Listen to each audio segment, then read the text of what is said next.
ابھی ان کا تذکرہ پڑھا کیجئے، سنا کیجئے کہ جنہوں نے ایک وقت گزارنے کے بعد کسی دوسرے مذہب سے اسلام میں آئے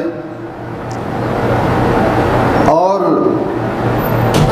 اسلام سے پہلے کی ان کی زندگی کیسی تھی اور اسلام کو قبول کرنے کے بعد پھر ان کی زندگی میں کیا تبدیلی آئی اور کیسی کیسی مشکلات، مصیبتیں، پریشانیاں ان کی زندگی میں آئی۔ جب کوئی اسلام قبول کرتا ہے، ایک موقع پہ اسلام قبول کرنے کے بعد اس کے رشتہ دار، اس کے دوست، اس کے جاننے والے سب اس کا ساتھ چھوڑ دیتے ہیں، اور سب سے پہلی قربانی اسلام میں اللہ کے پیارے رسول جناب محمد الرسول اللہ صلی اللہ علیہ وسلم نے کیا قربانی دی کہ وہ محمد کہ سارے مکہ والے جن کا احترام کرتے، محبت کرتے، صادق اور امین کہتے، اپنی ضروریات کی چیزیں ان کے پاس لا کے رکھتے اور سبھی ان کو اپنوں میں سے، اپنے اندر میں سے سب سے بہترین سمجھتے۔ اور وہ واقعہ تو آپ نے سنا ہوگا، جب جاہلیت کے دور میں اسلام سے پہلے بیت اللہ کی تعمیر کرنے لگے تو اس بات میں آپس میں اختلاف ہوا قریش کا کہ حجر اسود کو واپس اس کی جگہ پہ کون رکھے گا، جس کو وہ شرف کا مقام سمجھتے ہیں۔ ہر کسی کی خواہش ہے کہ میں ہی یہ کام کروں۔ آپس میں اختلاف ہوا، طے کیا صبح آئیں گے حرم میں، جو سب سے پہلے آیا ہوگا حرم میں موجود ہوگا اس سے فیصلہ کروا لیں گے۔ اور جب صبح آتے ہیں تو کیا دیکھتے ہیں؟ بیت اللہ مسجد حرام میں کون موجود ہے؟ جناب محمد الرسول اللہ صلی اللہ علیہ وسلم۔ اور ان کو دیکھ کے سب خوش ہو جاتے ہیں کہ یہ تو منصف ہے، انصاف کرنے والا ہے، یہ تو ہم میں معزز ہے، صادق اور امین ہے، یہ جو فیصلہ کرے گا کسی کے حق میں نہیں کرے گا، انصاف والا فیصلہ کرے گا۔ اور جناب محمد رسول اللہ صلی اللہ علیہ وسلم نے فیصلہ کیا۔ اور کیا فیصلہ کیا؟ آپ نے فرمایا کہ ایک چادر لائی جائے اور ہر قبیلے کا ایک فرد یا اس کا سردار اس چادر کو تھام لے اور اس میں حجر اسود رکھا جائے، اور پیارے رسول علیہ السلام نے اپنے ہاتھوں سے پھر اس چادر میں سے اس حجر اسود کو اٹھا کے بیت اللہ کی دیوار میں رکھا۔ اور آپ علیہ السلام کے اس فیصلے کو سب نے مانا، قبول کیا۔ پیارے رسول علیہ السلام اسلام کی طرف دعوت دینے سے پہلے کی بات کر رہا ہوں، وہاں کے لوگوں میں صادق اور امین مشہور تھے، اور آپ کی یہی شہرت سن کے ام المؤمنین خدیجہ رضی اللہ عنہا انہوں نے نکاح کا پیغام بھیجا، اور اس سے پہلے آپ کے ساتھ تجارت کی، جو آپ کے ساتھ اپنا مال تجارت شام بھیجا۔ تو یہ نبی علیہ السلام کا قریش میں مقام و مرتبہ تھا۔ لیکن جب آپ علیہ السلام نے قریش کو بلایا اور کہا کہ میں اگر تمہیں یہ بتاؤں کہ اس پہاڑی کے پیچھے سے ایک لشکر آ رہا ہے جو تمہارے اوپر حملہ کرے گا، تو انہوں نے کہا کہ ہم آپ کی اس بات کو مانیں گے۔ رسول اللہ صلی اللہ علیہ وسلم نے فرمایا تم مجھے سچا سمجھتے ہو تو یاد اچھی طرح یہ بات سن لو، میں اللہ کا نبی ہوں اور تمہیں اس بات کی طرف بلانے کے لیے بھیجا گیا ہوں کہ ایک اللہ کو چھوڑ کے سب بتوں کی عبادت کو چھوڑ دو۔ قریش نے کہا ہم یہ بات تمہاری نہیں مانتے۔ اس موقع پہ ہی ابو لہب نے نبی علیہ الصلوۃ والسلام سے بدتمیزی کی، اور پھر اللہ تعالیٰ نے یہ آیتیں اس کے بعد نازل کی، تبت یدا ابی لہب وتب، اور کہا کہ افسوس تو نے ہمیں اس بات کے لیے بلایا تھا، نبی علیہ الصلوۃ والسلام کی بات پہ یقین نہ کیا۔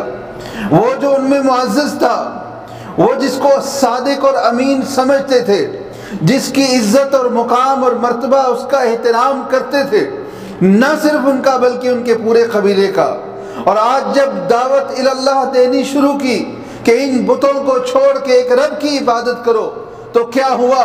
اسی نبی کو، اسی محمد کو، جس کو اللہ نے ان کی طرف رحمت للعالمین بنا کے بھیجا، کوئی کہتا ہے یہ تو ساحر ہے، جادوگر ہے، کوئی کہتا ہے یہ تو شاعر ہے، کبھی کہتے ہیں مجنون پاگل ہے، کبھی کہتے ہیں دیوانہ ہے، کبھی مذاق اڑاتے ہیں، کبھی گردن پہ لا کے اوجڑیاں رکھ دیتے ہیں، کبھی اکٹھے ہوتے ہیں قتل کرنے کے لیے، منصوبے بناتے ہیں قتل کرنے کے لیے، کبھی 3 سال تک شیب ابی طالب میں محصور کر دیتے ہیں۔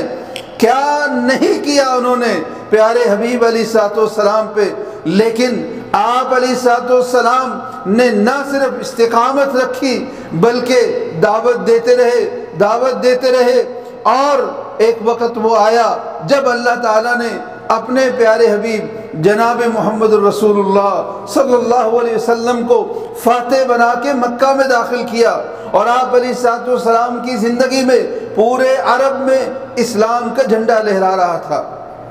اسلام کے لیے قربانی دینی پڑتی ہے، دین کے اوپر چلنے کے لیے قربانی دینی پڑتی ہے، اور وہ قربانیاں دینے والے کون تھے؟ ان میں سے پیارے رسول علیہ الصلوۃ والسلام کا ایک ساتھی تھا، مکہ میں رہتا تھا، ہے غلام تھا، عرب نہیں تھا، غلام تھا، اور رنگ کا بھی کالا تھا، اور لوگوں میں کمتر سمجھا جاتا تھا۔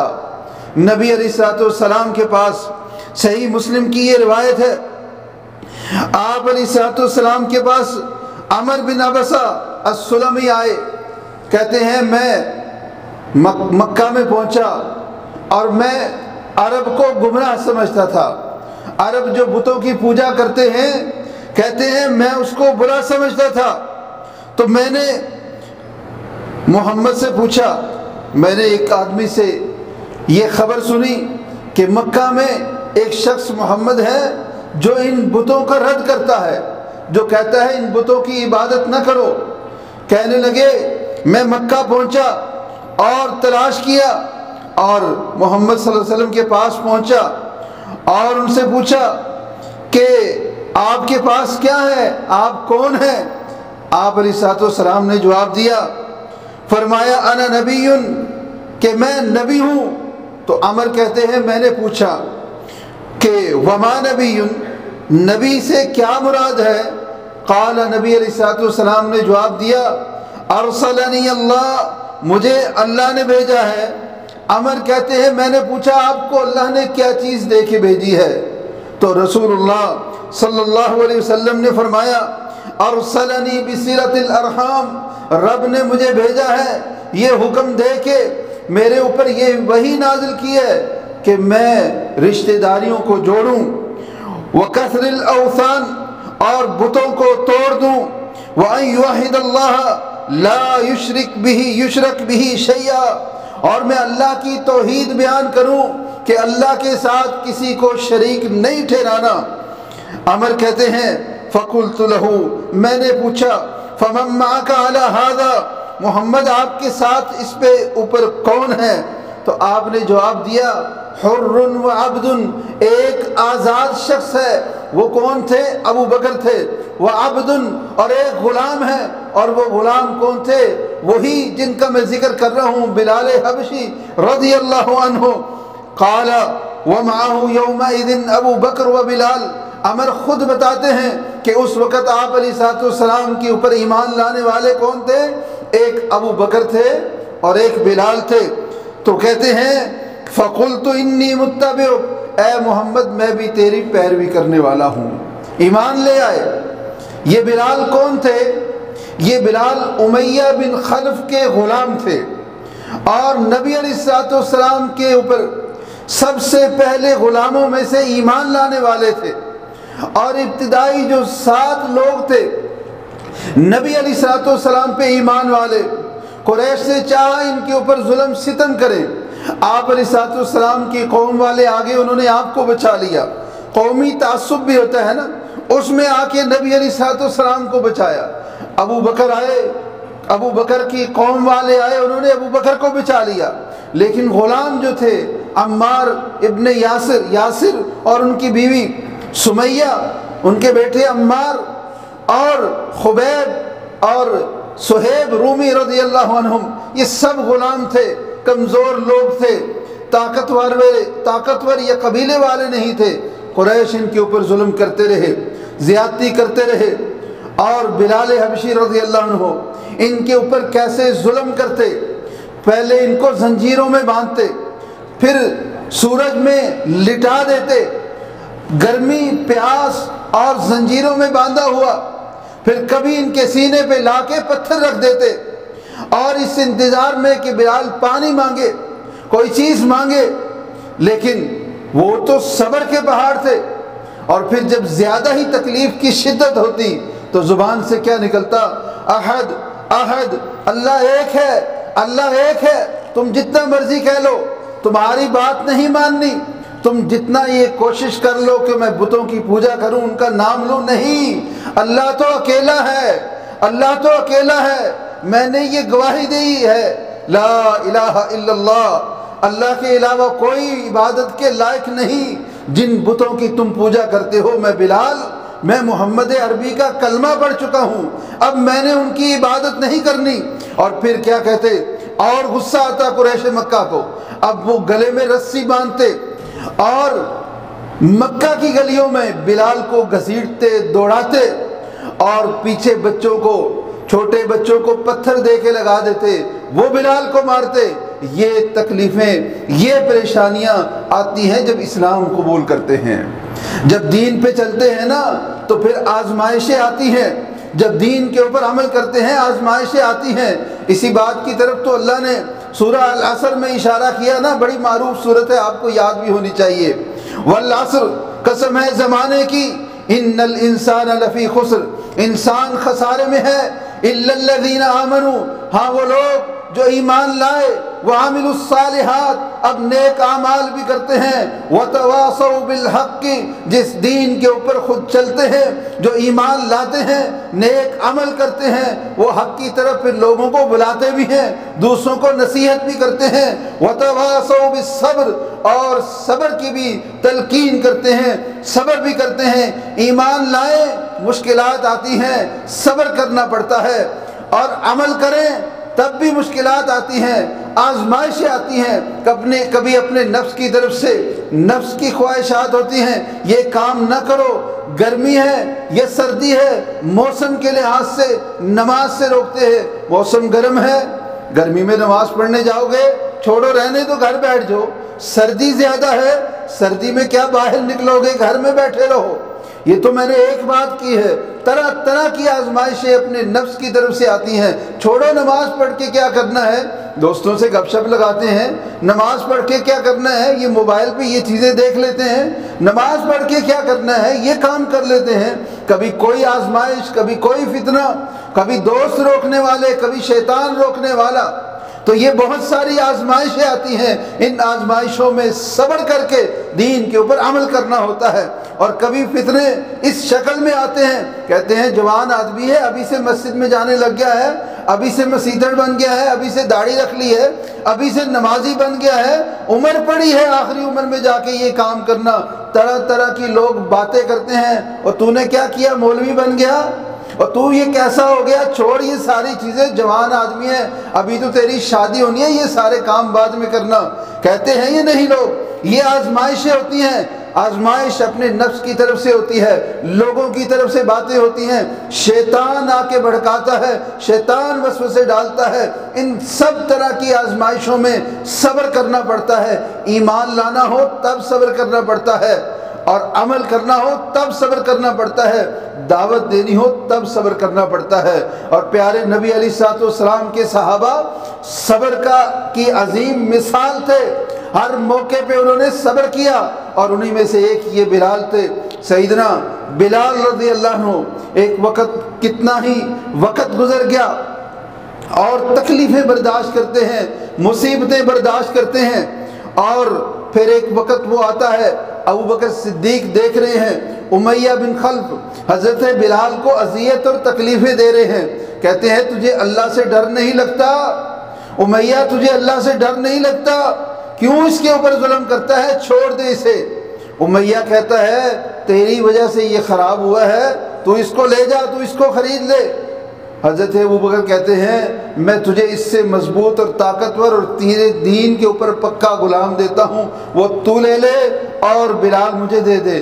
بلال کو خرید لیتے ہیں اس سے، اور سیدنا بلال کو ابو بکر آزاد کر دیتے ہیں۔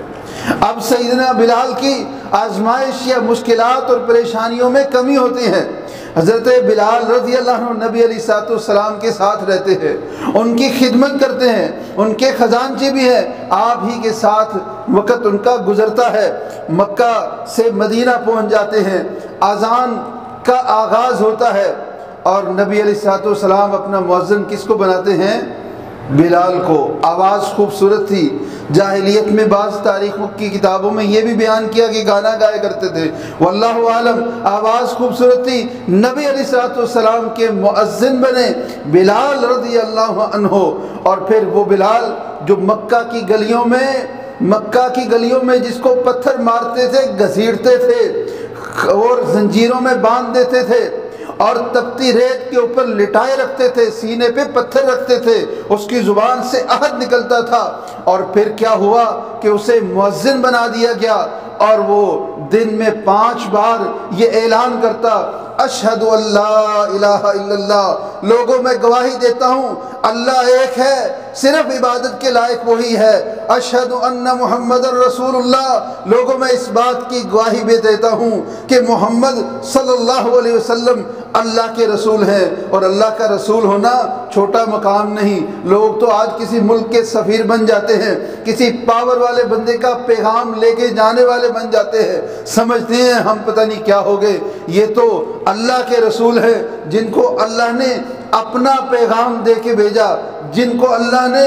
تمام عالم پہ، تمام عالمین پہ، سب کے اوپر فضیلت عطا فرمائی، یہ تو ان کے رسول ہیں، اور ان کی رسالت کی گواہی کا اعلان کرنے والا بلال ہے۔ اور کیا کہتا ہے؟ حی علی الصلاۃ، آؤ نماز کی طرف، حی علی الفلاح، آؤ کامیابی کی طرف۔ ایک صبح نبی علیہ الصلوۃ والسلام بلال سے پوچھتے ہیں، بلال تیرا کون سا ایسا عمل ہے کہ جو تجھے، جس کے بارے میں زیادہ امید ہے کہ اللہ نے اس کے اوپر تجھے یہ اجر دیا کہ میں نے جنت میں تیرے قدموں کی آواز سنی؟ صبر کرنا پڑتا ہے، مشکلات آتی ہیں، پریشانیاں آتی ہیں، لیکن پھر اس کا بدلہ بھی ملتا ہے۔ اور ایک وہ وقت تھا جب بلال تکلیفیں سہا کرتا تھا، امیہ ابن خلف اور ابو جہل اور قریش کے بڑے بڑے سردار اسے تانے کستے تھے، جواب میں بلال خون سے لہو لہان کہتا تھا، احد احد، اللہ ایک ہے، اللہ ایک ہے۔ اور آج امام الانبیاء رحمت للعالمین صلی اللہ علیہ وسلم کی زبان سے بلال کیا سن رہا ہے؟ بلال کیا وجہ ہے؟ تیرے قدموں کی آواز جنت میں آ رہی ہے۔ اور بلال کیا جواب دیتے ہیں؟ کہتے ہیں اللہ کے نبی، جس عمل کے اوپر مجھے زیادہ ارجا اندی، جس کے بارے میں مجھے زیادہ امید ہے، میرے رب نے شاید وہ میرا عمل پسند کر لیا، وہ یہ ہے کہ میں ہمیشہ باوضو رہتا ہوں، اور رات اور دن کا کوئی لمحہ ہو میں وضو کرتا ہوں، جو رب میرا مجھے توفیق دیتا ہے میں اس کے آگے سجدہ ریز ہو جاتا ہوں، نفل پڑھتا ہوں، فرض کچھ بھی پڑھتا ہوں۔ یہ بلال تھے۔ اور پھر بلال ابن رباح رضی اللہ عنہ، وہ وقت بھی آتا ہے جب امام الانبیاء، جس مکہ میں تکلیفیں سہی تھی، پریشانیاں ہوئی تھی، مصیبتیں آزمائشیں آئی تھی، لوگوں نے تنگ کیا تھا، آج فاتح بن کے مکہ میں پہنچتے ہیں، اور نماز کا وقت ہوتا ہے، قریش کے سردار بھی موجود ہیں، بڑے حسب و نسب والے بھی موجود ہیں، صحابہ اور بھی ہیں، اور ایمان والے بھی ہیں، مومن بھی ہیں، ساتھ سب موجود ہیں کہ 10,000 کا لشکر لے کے گئے تھے۔ لیکن جب نماز کا وقت آتا ہے، پیارے حبیب بلال ابن رباح، وہ کیا عالم ہوگا، وہ کیسا وقت ہوگا، وہ کیسا منظر ہوگا، بلال کے دل پہ کیا گزرتی ہوگی کہ جس مکہ کی گلیوں میں اسے پتھر مارے جاتے تھے، اسی مکہ کی سب سے عظیم بلکہ دنیا کی سب سے عظیم جگہ بیت اللہ کے چھت پہ آج بلال چڑھا ہے اور وہی گواہی دے رہا ہے اشہد ان لا الہ الا اللہ۔ کیسا منظر ہوگا، کیسا مقام دیا، کیسا مرتبہ دیا۔ اور پھر بلال کی محبت کا عالم کیا تھا۔ نبی علیہ السلام 11 ہجری ربیع الاول کا مہینہ ہے، 12 ربیع الاول کا دن ہے، نبی علیہ السلام دنیا سے رخصت ہوتے ہیں اور بلال آذان دینا بند کر دیتے ہیں۔ کس کے لیے آذان دو؟ یہ تھے بلال اور یہ تھی محبت ان کی۔ نبی علیہ السلام نے بلایا، ایمان لائے، قبول کیا۔ 23 سال کی رفاقت کے بعد نبی علیہ السلام دنیا سے رخصت ہوتے ہیں۔ بلال کہتا ہے میں آذان نہیں دوں گا۔ سب آئے باری باری، سب نے کہا آذان دے دیں، آذان دے دیں۔ اب ابو بکر خلیفۃ المسلمین آتے ہیں، کہتے ہیں بلال آذان دے دے۔ کیا جواب دیتے ہیں؟ ابو بکر اگر آپ نے مجھے اللہ کو راضی کرنے کے لیے آزاد کیا تھا تو پھر، اور اگر اپنی مرضی چلانی ہے تو ٹھیک ہے۔ ابو بکر کہتے ہیں میں نے تو اللہ کو راضی کرنے کے لیے تجھے آزاد کیا تھا۔ پھر جو وقت مدینہ میں رہ سکے رہے، اور جب شام کی طرف مسلمانوں کا لشکر گیا اس لشکر میں شامل ہوئے، پھر ساری زندگی جہاد میں باقی گزار دی۔ اور پھر جب بیت المقدس فتح ہوا، عمر ابن خطاب رضی اللہ عنہ وہاں پہ گئے، اور عمر ابن خطاب یاد کیا کرتے تھے جب بلال کو، تو کیا کہتے؟ سیدنا ابو بکر کہتے ہیں سیدنا ہمارے سردار ابو بکر نے ہمارے سردار بلال کو امیہ بن خلف کی غلامی سے آزاد کروایا۔ جہاں ابو بکر کا نام لیتے ہیں وہاں بلال کا لیتے ہیں۔ اور عبداللہ ابن عمر رضی اللہ عنہ ان کے سامنے ایک شعر کہنے والا شعر کہتا ہے، اور اس میں کیا کہتا ہے؟ حضرت عبداللہ بن عمر کے بیٹے بلال کی تعریف کر رہا ہے، کہتا ہے یہ بلال بن عبداللہ بن عمر یہ سب سے بہترین بلالوں میں ہے۔ وہ کہتے ہیں چپ کر جا، یہ بات نہ کہہ، خیر بلال بلال رسول اللہ، رسول اللہ صلی اللہ علیہ وسلم کا جو بلال تھا وہ بہترین تھا، اس سے بہتر کون ہو سکتا ہے۔ اور آج مسجد اقصی فتح ہوئی، عمر ابن خطاب مدینہ سے بیت المقدس پہنچتے ہیں، اور بلال بھی اس لشکر میں شامل تھے۔ بلال کو بلایا، بلال آج تو آذان دے دے۔ اب بلال رضی اللہ عنہ نبی علیہ السلام کی دنیا سے رخصت ہونے کے بعد آج پھر آذان دینا شروع کرتے ہیں، اللہ اکبر اللہ اکبر، آذان دینا شروع کرتے ہیں۔ اور صحابہ کرام وہی آواز سنتے ہیں جب نبی علیہ السلام مدینہ میں ہوتے اور بلال آذان دیتے، صحابہ نبی علیہ السلام کے پیچھے نماز پڑھتے۔ اور کیا کہتے ہیں، تاریخ نے اس بات کو نوٹ کیا، آسمان نے دیکھا کہ جتنا اس دن صحابہ روئے نبی علیہ السلام کو یاد کر کے کبھی ویسا نہیں روئے۔ یہ ان کی محبت تھی نبی علیہ السلام سے، یہ ان کا ایمان تھا، یہ ان کا صبر تھا۔ آئیے ذرا میں اور آپ بھی جائزہ لے لیں، ہم تو کون سا ایسا گناہ جو ہم میں موجود نہیں آج؟ کتنے گناہ گار ہیں ہم کتنے گناہ گار ہو چکے آج ہم نے فرائض چھوڑ دیے، نفل تو دور کی بات، فرائض چھوڑ دیے۔ وہ بلال جس کو نبی علیہ السلام اپنی مبارک زبان سے جنت کی خوشخبری دے رہے ہیں کہ بلال تیرا گھر تو جنت میں، تیرے قدموں کی چاپ مجھے اللہ نے سنوائی، دنیا میں خوشخبری ملی۔ کیا انہوں نے نمازیں پڑھنے، نعوذ باللہ ہمیں تو بات کرتے بھی ایسی شرم آتی ہے، چھوڑ دی تھی؟ کیا قرآن نہیں پڑھتے تھے؟ 60 سال سے زیادہ ان کی عمر تھی۔ 18 ہجری میں سیدنا بلال رضی اللہ عنہ دنیا سے رخصت ہوتے ہیں۔ ذرا ان صحابہ کی زندگیاں پڑھے جنہوں نے اپنی جوانیاں قربان کر دی، اپنا مال و متاع، اپنے اہل و عیال، ہر چیز کو نبی علیہ السلام سے محبت اور ایمان پہ قربان کر دیا ہر چیز کو۔ کیا انہوں نے نمازیں چھوڑ دی تھی؟ آج کا مسلمان اپنے آپ کو سمجھتا کیا ہے کہ میں جنت میں چلا جاؤں گا بغیر کسی عمل کے۔ الذین آمنوا وعملوا الصالحات، اللہ تو یہ اعلان کرتے ہیں کامیاب وہ ہیں جو ایمان لائے، نیک